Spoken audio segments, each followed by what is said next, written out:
بسم اللہ الرحمن الرحیم۔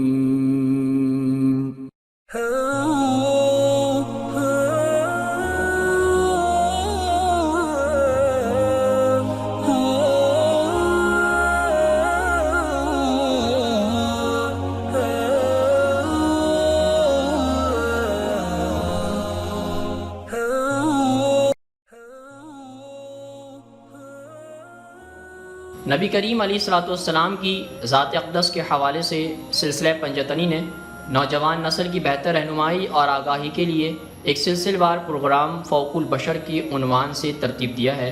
آج ہم انشاءاللہ اس سلسلے کی اگلی قسط کا آغاز کرتے ہیں۔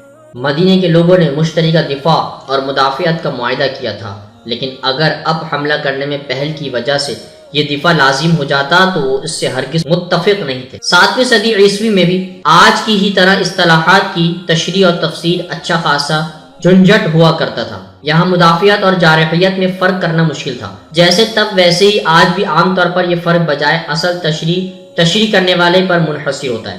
مدینے میں بڑھتی ہوئی تنقید کو روکنے کا صرف ایک ہی طریقہ تھا، وہ یہ کہ آپ علیہ السلام آگے بڑھتے اور معاہدے کی روح سے انسانوں سے بڑی ذات کی رہنمائی حاصل کرتے۔ اس کے لیے وحی درکار تھی اور وہ نازل بھی ہو گئی۔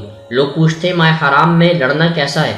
اللہ کے نبی علیہ السلام سے کہا گیا، کہو اس میں لڑنا بہت برا ہے، مگر راہ خدا سے لوگوں کو روکنا اور اللہ سے کفر کرنا اور مسجد حرام کا راستہ خدا پرستوں پر بند کرنا، حرام کے رہنے والوں کو وہاں سے نکالنا اللہ کے نزدیک اس سے بھی زیادہ برا ہے، اور فتنہ خون ریزی سے شدید تر ہے۔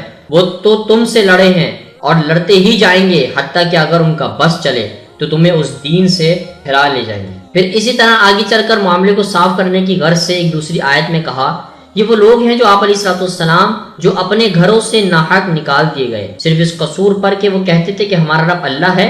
اگر اللہ لوگوں کو ایک دوسرے کے ذریعے دفع نہ کرتا رہے تو خانقاہیں اور گرجا اور معبد اور مسجدیں جن میں اللہ کا کثرت سے نام لیا جاتا ہے سب مسمار کر ڈالی جائیں۔ اللہ ضرور ان لوگوں کی مدد کرے گا جو اس کی مدد کریں گے۔ دوسرے الفاظ میں اب جارحیت کی حسب سابقہ دفاع کے معنوں میں اجازت دے دی گئی تھی، اگرچہ نخلا کے مقام پر پیش آنے والے واقعے اور مہاجرین کا فعل غیر ضروری تھا، مگر بہرحال اس کی توجہ ہی موجود تھی۔ توجہ یہ تھی کہ مہاجرین اسی واقعے کے پیش آنے سے قبل مکہ کے اشرافیہ کے ہاتھوں زیادتی اور جارحیت کا نشانہ بنتے چلے آ رہے تھے۔ مومنین کے لیے تو یہ معاملہ یہی ختم ہو گیا، مگر دوسروں کے لیے مسئلہ ابھی صرف شروع ہوا تھا۔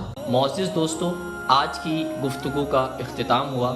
انشاءاللہ کل آپ سے پھر ملاقات کریں گے ایک نئے ذکر اور فکر کے ساتھ۔ اپنا بہت سارا خیال رکھیے گا۔ اللہ حافظ۔